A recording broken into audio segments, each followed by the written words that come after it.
আশা করি সবাই ভালো আছো। তোমাদের সিলেবাসটা নিয়ে খুব চিন্তিত ছিলাম শেষ করতে পারবো কিনা, কিন্তু মায়ের ইচ্ছায় আমি যেভাবে লেগে আছি আশা করছি শেষ করে দেবো। আর এই নগর বণিক ও বাণিজ্য এটা পড়ানো হয়ে গেলেই আমি আবার একটু ব্যাকে যাব, বুঝতে পারছো? কারণ তৃতীয় অধ্যায়ে আমি একটু সে পুরনো বইটা ধরে করাচ্ছিলাম, তো পুরনো বইয়ে যে তৃতীয় অধ্যায় সেটার সঙ্গে একটু অমিল আছে, তাই আমি ওইখানে একটু আরেকবার ঢুকবো। ওকে, তোমাদের মোটামুটি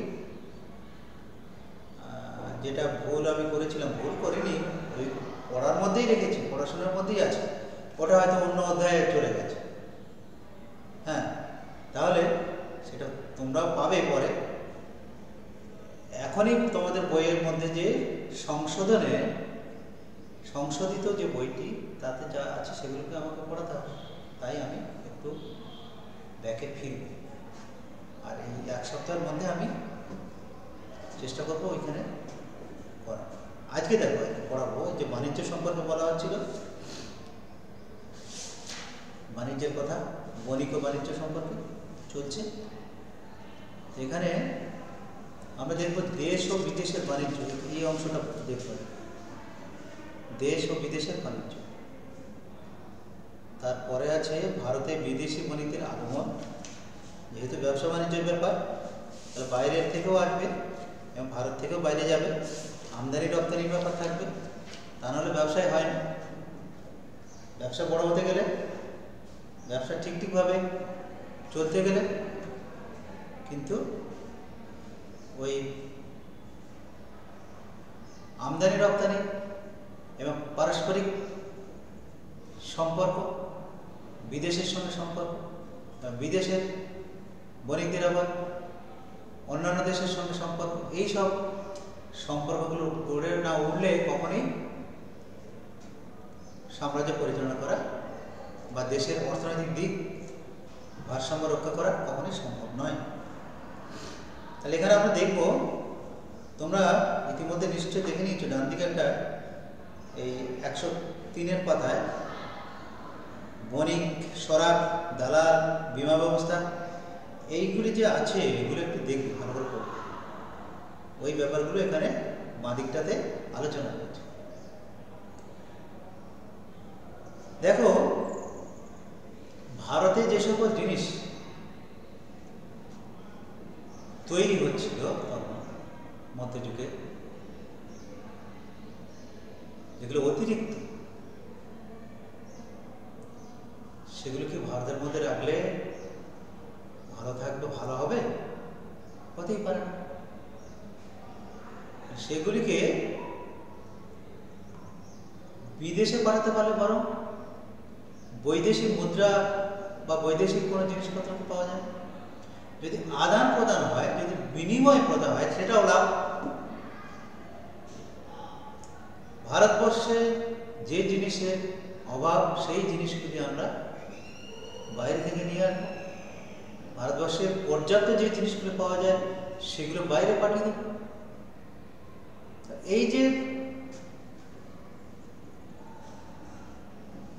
মানে লেনদেন, যে লেনদেন যেভাবে নিয়ে লেনদেনকে কেন্দ্র করে অর্থনৈতিক দিক প্রত্যেকটা দেশের সামঞ্জস্য গড়ে ওঠে বা স্বনির্ভরতা গড়ে ওঠে। কথায় কথায় বলে একটা পরিবার বা একটা সংসার কিভাবে পরিচালিত হবে, কোনো উপার্জন নেই, ইনকাম নেই বলা হয়, তাহলে কী করে সংসার চলবে? সেক্ষেত্রে বলতে হবে যে কোনো পরিবার বা কোনো দেশ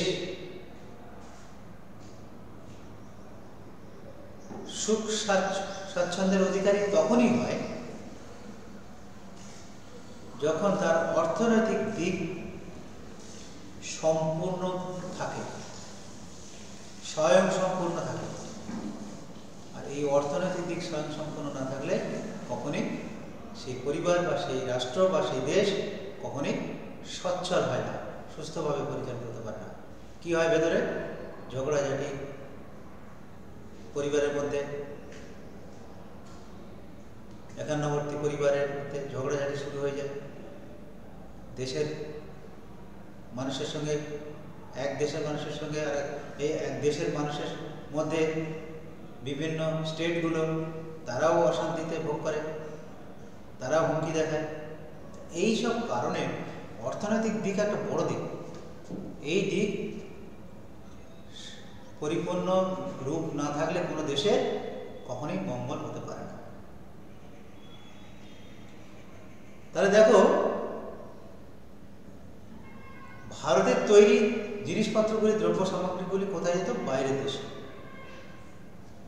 আর এই বাণিজ্য বা এই যে আদান প্রদান, এটা হতো কোন পথের মাধ্যমে? জলপথে, স্থলপথে। ওই ছাড়া তো কোনো বিকল্প নেই। জলপথ এবং স্থলপথ। গুজরাট ও মালাবারের, যেটাকে কেরল বলছে,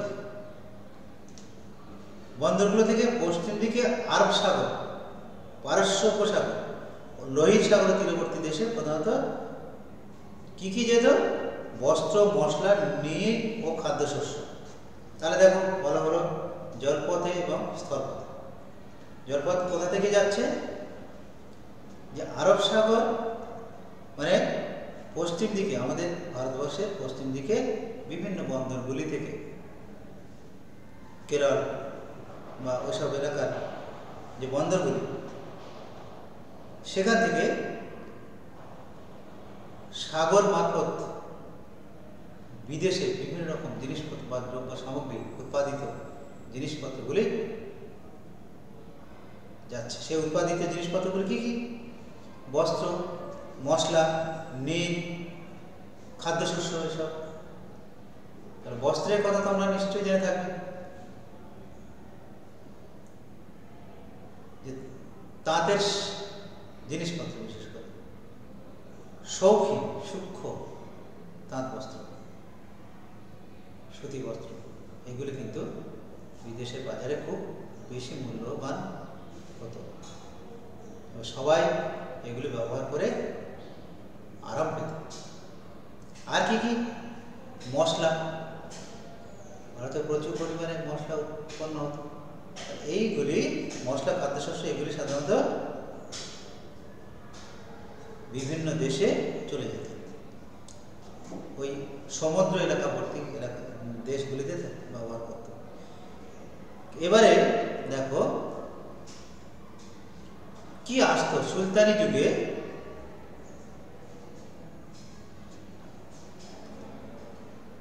যারা যুদ্ধে বন্দী হতো তাদেরকে দাস করে নিয়ে আসা হতো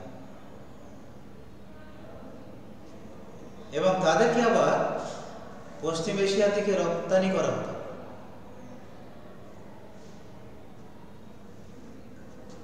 তাহলে যুদ্ধবন্দীদেরকে দিয়ে আসা হতো, বিক্রি করা হতো। সবাই যে কথায় কথা বলতো যে মধ্যযুগে ছেড়ে ধরা বেরোতো, মানে ব্যাপারটা কিছুই নয়। ছেড়ে ধরা বলতে বেশ কিছু মানুষকে বিভিন্ন দেশে বিক্রি করে দেওয়া হতো। তাহলে বৈদেশিক মুদ্রা অর্জিত হতো। আর এই যে বিক্রি যারা করছে, যারা ব্যবসা বাণিজ্য, এই ব্যবসার সঙ্গে যারা জড়িত, তারা কিন্তু গোপনে করত।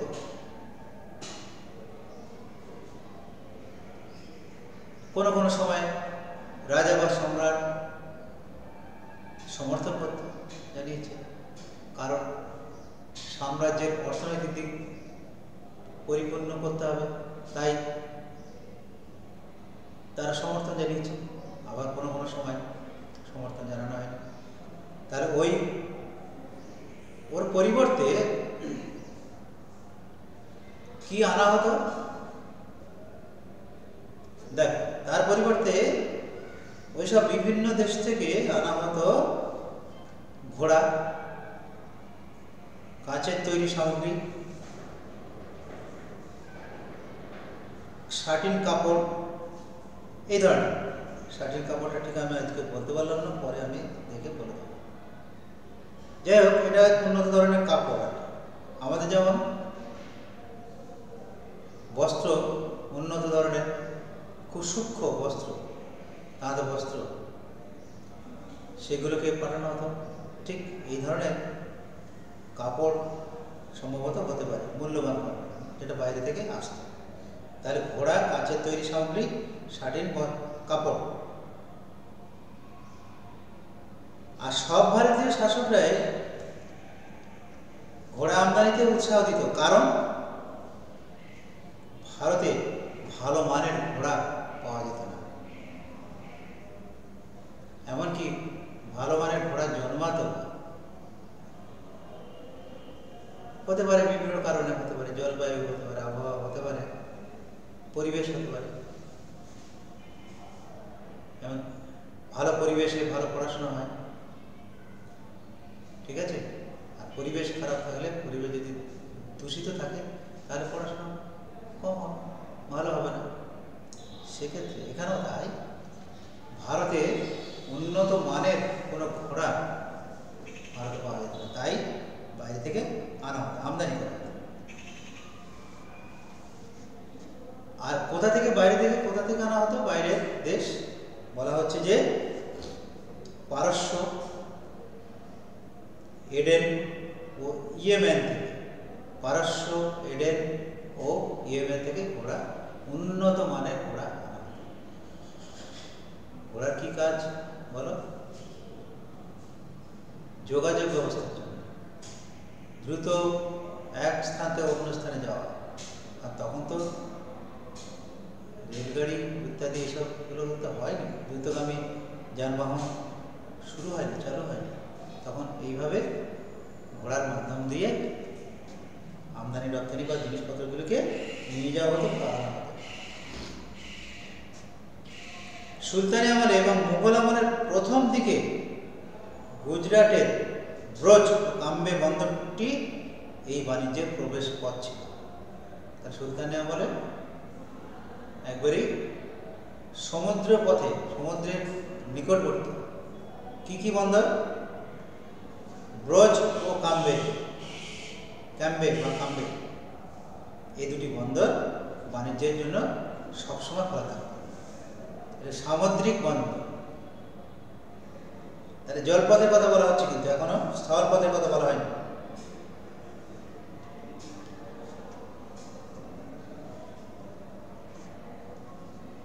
আলাউদ্দিন খলজি গুজরাট জয় করলে দিল্লি সুলতানের সঙ্গে পশ্চিম এশিয়ার পারস্য উপসাগর ও লোহিত সাগরের সরাসরি যোগাযোগ স্থাপিত হয়েছিল।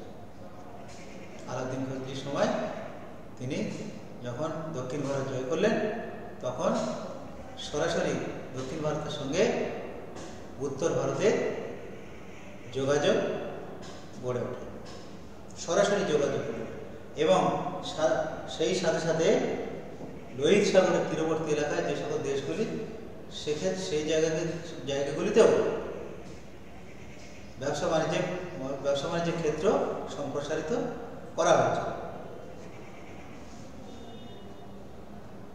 তাহলে এখানে আলাউদ্দিন খলজির সময়ে সিন্ধু প্রদেশ থেকে বিশেষ ধরনের কাপড়, দুগ্ধজাত দ্রব্য, মাছ, এইসব দেশে রপ্তানি হতো। মুঘল আমলে সুরাট বন্দর ছিল ভারতের প্রধান বন্দর। এর সঙ্গে পশ্চিম এশিয়ার দেশগুলির ভালো যোগাযোগ ছিল। পূর্ব দিকে ভারতীয় সামগ্রীর চাহিদা ছিল বঙ্গোপসাগরের আশপাশের দেশগুলিতে ও দক্ষিণ পূর্ব এশিয়া। আর এই দক্ষিণ পূর্ব এশিয়ার সঙ্গে যোগাযোগ রক্ষা করা হতো কোন পথে? গুজরাট এবং কচ্ছ কাটিওয়াড় ওই এলাকা, গোয়া, দমন, এইসব এলাকা থেকে পশ্চিম উপকূলটায় সব থেকে ব্যবসা বাণিজ্যের বেশি পরিমাণে ব্যবসা বাণিজ্যের জন্য খোলা থাকত। আর গুজরাট থেকে বাইরের দেশে কি রপ্তানি করা হতো? কাপড়, বাংলা থেকে রপ্তানি হতো সুতি কাপড়, রেশম বস্ত্র ও চিনি। এর বিনিময়ে গুজরাটে আসতো কি দক্ষিণ পূর্ব এশিয়া থেকে মশলা আসতো। তা এই যে আদান প্রদান বা বিনিময়, এর ফলে সমুদ্র পথে বা যে বাণিজ্যিক লেনদেন হতো সেটা সব থেকে অর্থনৈতিক দিক থেকে লাভজনক ছিল। কারণ সমুদ্র পথে বা জলপথে যাওয়া আসাটা তখন ছিল খুবই সহজতর। এরপর দেখো সড়ক পথে ভারতীয় সামগ্রিক ব্যবসা হতো প্রধানত মধ্য এশিয়া ও পশ্চিম এশিয়ার বিভিন্ন স্থানের মধ্যে। সড়ক পথেও যোগাযোগ হতো ব্যবসা বাণিজ্য। সড়ক পথ বলতে এই যে পাকা রাস্তা, সেই রাস্তা, রাস্তার উপরে। আর মুলতান শহর ছিল এই বাণিজ্যের প্রধান কেন্দ্র। মুলতান শহর, কাবুল, কান্দাহার, আফগানিস্তান, এইসব এলাকা, পাকিস্তান। তাহলে এখানে মুলতান শহর ছিল বাণিজ্যের প্রধান কেন্দ্র। সড়ক পথে মধ্য এশিয়া থেকে মূল্যবান ধাতু যেমন কি কি আসতো? সোনা, রূপা, রত্ন আমদানি হতো। আর মুদ্রা তৈরিতে ওই সব মূল্যবান ধাতুর চাহিদা ছিল অনেক বেশি। মুদ্রা অর্জনে এই ধাতুগুলির খুব প্রয়োজনীয়তা ছিল। কি কি? সোনা, রূপা, রত্ন, এগুলি বৈদেশিক মুদ্রা বেশি পরিমাণে আনত। এছাড়া অলঙ্কারের জন্য ওই ধাতুগুলির চাহিদা ছিল অনেক বেশি। আলেকজান্দ্রিয়া, ইরাক ও চীন থেকে আসতো ব্রোকেট ও রেশম। এই পণ্যগুলি ছিল মূল্যবান এবং চাহিদা ছিল সমাজের উচ্চতর মানুষের কাছে। উচ্চতর মানুষেরা এগুলিকে যথেষ্ট মর্যাদা দিত।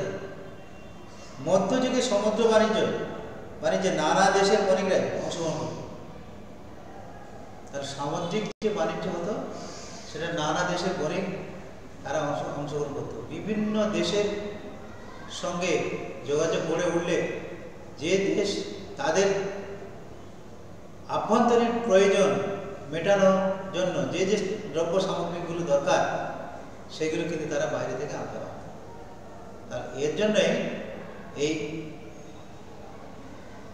যে বহির্বাণিজ্য, কোনো দেশের যে বহির্বাণিজ্য গড়ে ওঠে সাধারণত এই অর্থনৈতিক দিকটাকে পরিপূর্ণ রূপদান করার জন্য।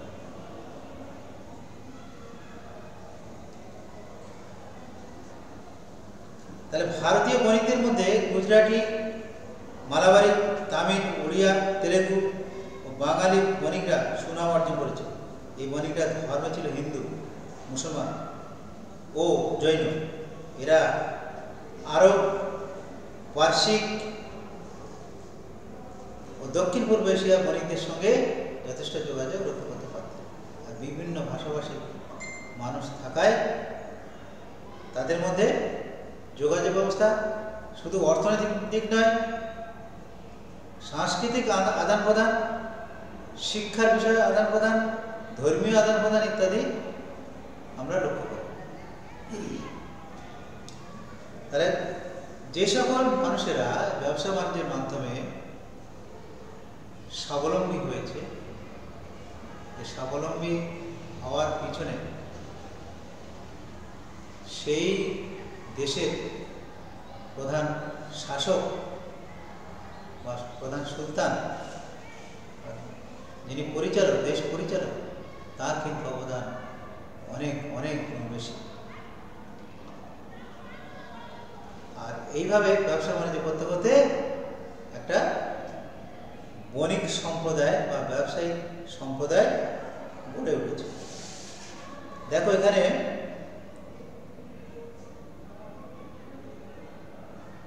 কতগুলো কথা এখানে বলা আছে। বণিক কাদের বলা হচ্ছে? বণিক একটা গোষ্ঠী। এরা বেশিরভাগ হিন্দু।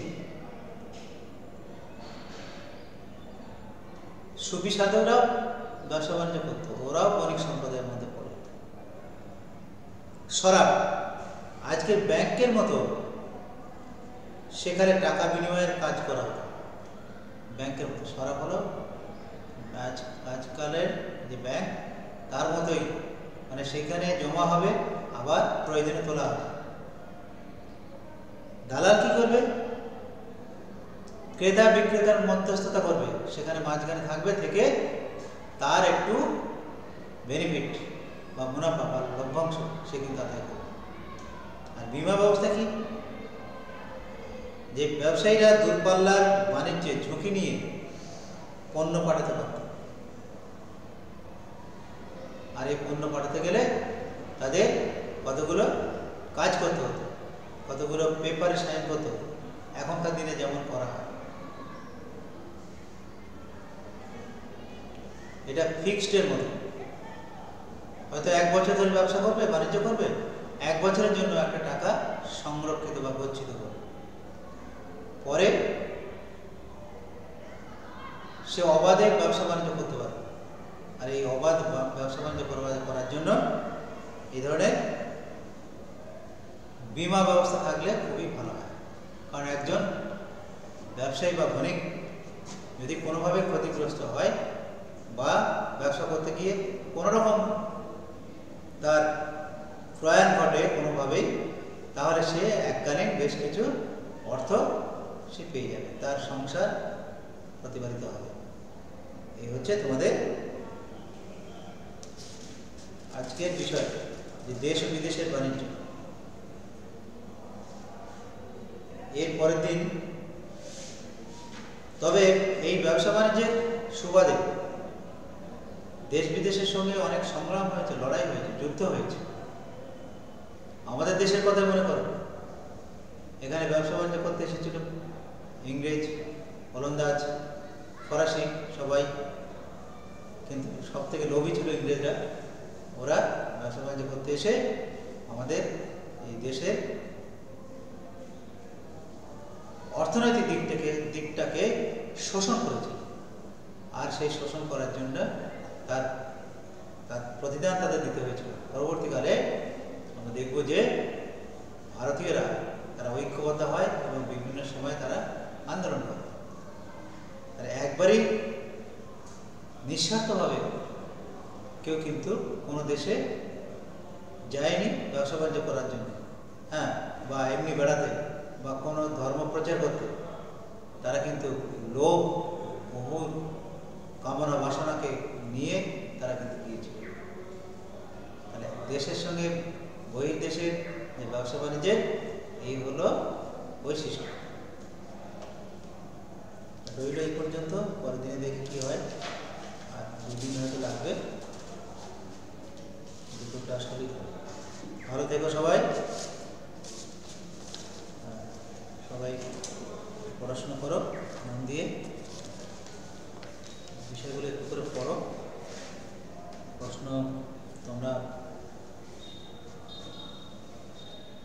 পেয়ে যাবে। আর অ্যাসাইনমেন্ট দেওয়া হচ্ছে, সেগুলো তোমরা একটু তৈরি করবে।